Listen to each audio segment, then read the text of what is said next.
మాకు అన్యాయం జరిగింది, న్యాయం కోసం కోర్టుకు వెళ్దాం అనుకుంటే లాయర్లకి ఫీజు కట్టుకునే స్తోమత మాకు లేదు అని అనుకునే వాళ్ళు దిగులు పడాల్సిన అవసరం లేదు. మన భారత రాజ్యాంగం ఆర్టికల్ 39A ప్రకారం ప్రతి బడుగు బలహీన వర్గాలకి ఉచిత న్యాయ సహాయం అనేది కల్పించాలని పేర్కొంది. అయితే ఎవరెవరు ఉచిత న్యాయ సహాయం పొందడానికి అర్హత కలిగి ఉంటారు? ఆడవారు, చిన్నపిల్లలు, వికలాంగులు, ఎస్సీ ఎస్టీ వర్గానికి చెందినవారు, అలాగే సంవత్సరానికి 3 లక్షల కంటే తక్కువ సంపాదించే వారికి ఈ ఉచిత న్యాయ సహాయం పొందడానికి అర్హత అనేది ఉంటుంది.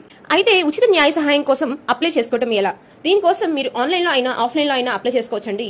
ఆన్లైన్లో అయితే nalsa.gov.in లో మీరు ఒక అప్లికేషన్ ఫిల్ చేసి అప్లై చేసుకోవచ్చు. ఆఫ్లైన్లో అయితే మీరుంటున్న డిస్ట్రిక్ట్ కోర్ట్ పరిధిలోకి వెళ్ళి కోర్టులో అనేది డైరెక్ట్గా అప్లై చేసుకోవచ్చండి. ప్రతి డిస్ట్రిక్ట్ కోర్టులో DLSA అని డిస్ట్రిక్ట్ లీగల్ సర్వీస్ అథారిటీస్ అని ఉచిత న్యాయ సహాయం చేసే లాయర్స్ అనే వాళ్ళు అపాయింట్ అయి ఉంటారండి. మీరు కనుక అక్కడ ఒక అప్లికేషన్ ఫిల్ చేసిస్తే మీరు కేసు పెట్టాలన్నా లేదా మీ పైన ఎవరైనా కేసు పెడితే మీ తరపున లాయర్లు వాదించాలన్నా మొదటి రోజు నుంచి కోర్టు తీర్పు వచ్చే వరకు మీ దగ్గర నుంచి ₹1 కూడా తీసుకోకుండా ఉచితంగా న్యాయ సహాయం అనేది వాళ్ళు కల్పించడం జరుగుతుంది. ఈ ఇన్ఫర్మేషన్ ఇంకొంతమందికి రీచ్ అయ్యేలాగా ఈ రీల్ని షేర్ చేయండి. ఇలాంటి యూస్ఫుల్ లా కంటెంట్ కోసం ఈ పేజ్ని ఫాలో అవ్వండి.